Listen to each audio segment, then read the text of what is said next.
Welcome to New Possibilities. I speak truth to power without fear. So last night I saw the Harriet Tubman film.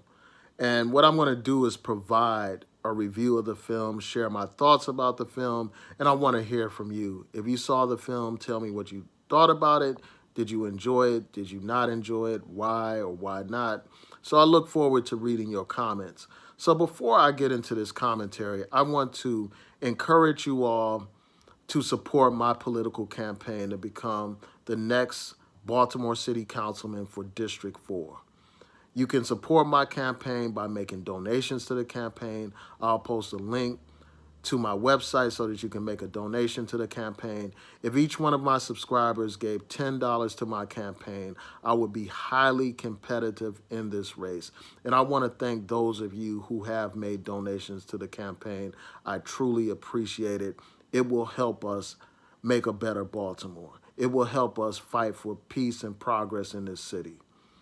It will help us do what we want to do in terms of engaging, educating, employing, and empowering our young people. So again, I encourage you to support the campaign by donating to the campaign. Also, recently I created a political ad on my political YouTube page. I hope that you all will check out that political ad and also subscribe to my political campaign page. Again, I'll post a link to that in the description box. So let's get right into this film. You know, a lot of people were like hesitant to even watch the film. You know, you had people using the hashtag not My Harriet simply because the lead actress is a black British woman. You know, they felt that an African-American woman should play that role and not a British woman. So for that reason, you had these ADOS people highly critical of the film before it even came out. And I just want to quickly address that. But I also want to let you all know that I did a prior video on this subject, and I'll post a link in the card so that you can check out that video. But really, I think that that's divisive. You know, I think that all African people are African. Like, why are we dividing ourselves up into these categories? The fact of the matter is, the lead actress is a descendant of West Africans, and that's where we come from, West Africa. So I don't get the big deal people are making about this. Also, as the director pointed out, this film is produced by African Americans, is directed by African Americans, is written by African Americans, the costume designer is African American. So African American voices were instrumental in the development and the creation of this film.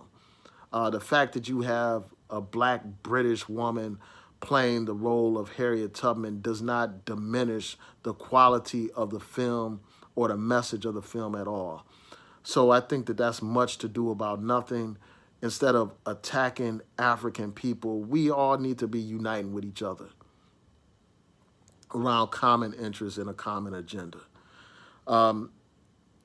You know, in terms of the film, like overall, I think that it was an excellent film. It was well done, great cinematography, great acting. It was a very compelling and powerful film about a story that's long overdue, about the story of Harriet Tubman, one of the greatest heroes in our history, someone who not only was able to escape slavery, but someone who went back to rescue other enslaved Africans in this country. You know, one of the greatest heroes in our history. You know, someone who actually fought in the Union Army for black liberation. So I have to commend the people who put this film together because this was long overdue. We need to hear more about these types of stories, about African resistance and the struggle for African liberation. Like, you have a lot of people who are so ignorant of our history that promote this idea that somehow Africans were docile and stupid, and that's the reason why we were slaves. The fact of the matter is, ever since we've encountered this white man, we have resisted. We have fought for our liberation. And I'm glad to see films like this depict that fight. So, you know, this is an excellent film. I highly recommend it. But there are some points of contention. You know, these points of criticism are not such to such an extent where I would say, well, you shouldn't see the film. But there are certain points that I noticed, like, for instance, in terms of slavery, this film did not adequately depict the horrors of slavery. And I understand, like, some people don't want to see the horrors, they feel that it's very traumatic, and it is traumatic. It is emotionally draining to see people suffer through slavery. But I think that if you're going to do a film about slavery, you need to depict the reality of slavery instead of glossing over it to make it palatable to a Hollywood audience. So that's one criticism that I have of the film. Like, for instance, in the film, instead of actually depicting the horrors of slavery, they had scenes where fugitive slaves or, runaway slaves met with this black abolitionist, and they would talk about their experiences as slaves. So as far as I'm concerned, instead of having them talk about it, they could have depicted what slavery was like. Again, I understand like why some people wouldn't want to see that. I get that. I understand that. But if you're going to do a film about slavery, you need to show what slavery was about. Like, you need to show the horrors of it. Like, you don't do, I've rarely seen a Holocaust film where they make, where they don't show how horrifying it was to live under Nazi Germany. So that's one point of contention. Another point is this, like, I thought that the film made it appear like it was relatively easy to escape from bondage. Like, they made it seem like it wasn't as difficult as it was, even though they did describe like how long it was, like how long the journey was, like in terms of 100 miles. And they described it, they described the difficulty of it, but they didn't depict it adequately enough. And I know that when you're doing a film, you have a limited amount of time that you're operating under, so I think that something like this probably is more appropriate as a series instead of a single film, so that we can get the full story, so that people can understand exactly how difficult it was for a slave to actually escape. Because as we were watching it, my lady was just saying like, man, they making it look easy to escape.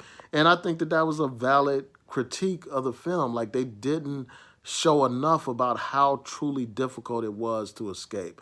Now, I mean, they did have some scenes, but, I think they could have done more in that area. That's all I'm saying. Now, a lot of people have been making a big deal about the depiction of the black man in this film. Like, for instance, you have this black male bounty hunter who's depicted as like one of the main villains in this story. And a lot of people thought that was problematic.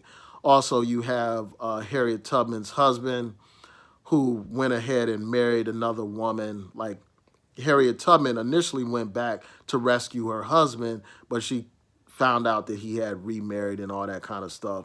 So instead of rescuing him, she rescued some other slaves.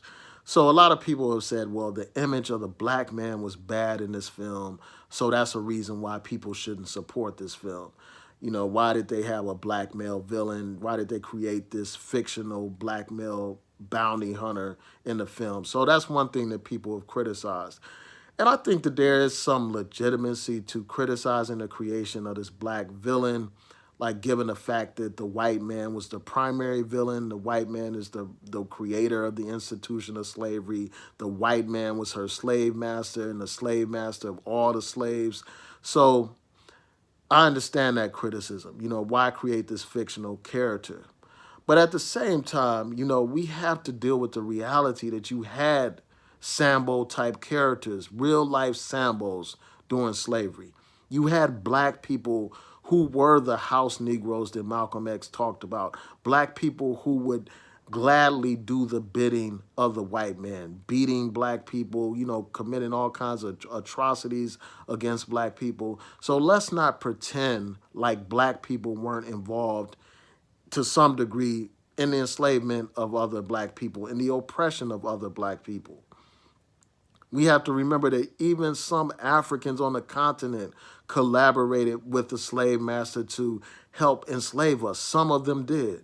out of ignorance. They may not have known the full extent of what was going to happen, but some Africans participated in the slave trade, and some Africans here in America helped the slave master oppress us. Some of our own people served as overseers on the plantation. So let's not pretend like, these types of people did not exist. People that were traitors, people that would gladly do the bidding of the white man. We have those types of people today. So in terms of just the overall image of the black man, like people will say, well, that image of the black villain and also the image of her husband, like present a bad image of black men. But those same people are conveniently ignoring the black male abolitionist that was there and helping Harriet escape, helping all these other slaves escape from bondage and stuff like that, leading a a black liberation movement or a black abolitionist movement. So in order to say, well, all the images of black men were bad in this film, you would have to ignore that key role that that black abolitionist played. So another thing that I want to talk about is this whole issue of religion, you know, religion and slavery. Like early in the film, you had this slave who was a pastor, and he was preaching to the slaves about obeying their master, not only when the master is around, but when the master is gone and stuff like that. Uh, so it was promoting this idea that, of religion being used to make slaves docile, to make slaves obedient and stuff like that. And we know that that's a fact. We know that slaves have been indoctrinated to be obedient, through the way Christianity was presented to them. But in this film, this particular pastor played the role of a double agent. So he was putting on this coon face for these white folks, but in the meantime, he was helping slaves run away from bondage. He was allowing them to use the church to actually hide in, so that they could escape from slavery. He was giving them advice about how to escape and all that kind of stuff. So so I think that there's a lesson in that. Like these people that we want to label quickly as coons and stuff like that, some of them are not coons. Like some of them are truly about helping out their people. And everybody that's religious is not a sellout, So that's one of the key points that reminded me of.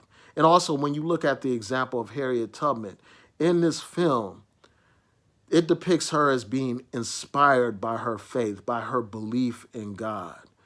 And that's something that a lot of these modern day woke people just try to conveniently ignore. They ignore the role that religion played in our liberation as well.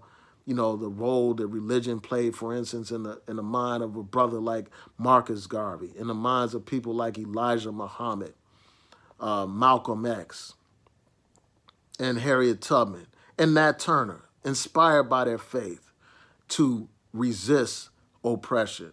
So it's like we need to quit painting religion with a broad brush and just assuming that anybody that's a Christian is a coon or anybody that believes in God is crazy. When in fact, I think it's crazy not to believe in God, actually. But that's a whole nother story, man. I don't need to get into that debate right now. But it's like, I just think that we need to stop demonizing religion when religion often has been a source of inspiration for our movement towards black liberation. They in the film they depict the importance of Negro spirituals, like how those songs uplifted people, and also they were methods by which people were able to convey revolutionary messages, liberation messages. So I thought that was a very powerful part in this film, or segment in the film where they talk about the Negro spirituals, where they depict the Negro spirituals and show you the role of the Negro spiritual among the slave. Now, the last point I want to address is this Comcast cable thing. Some people have said, well, we should boycott the film because It's put together by Comcast, and Comcast is going after Byron Allen and trying to make it more difficult for people to bring race discrimination claims. And I think that it is valid that people have outrage against Comcast, but I think that boycotting this film is the wrong way to express that outrage for all the reasons that I previously stated. This is a film that we need to watch. It's a film that we need to support. And instead of boycotting this film, why not people just cancel their subscriptions to Comcast? I mean, I think that that would have a greater impact than boycotting a film about our history. When we support these types of positive films about our history, it creates a demand that our stories be depicted in Hollywood. And it creates more of these types of films. So anyway, those are my thoughts about this. Tell me what you think. Please rate, comment, subscribe, like the video, share the video. Hit that notification bell so that you will know when I post new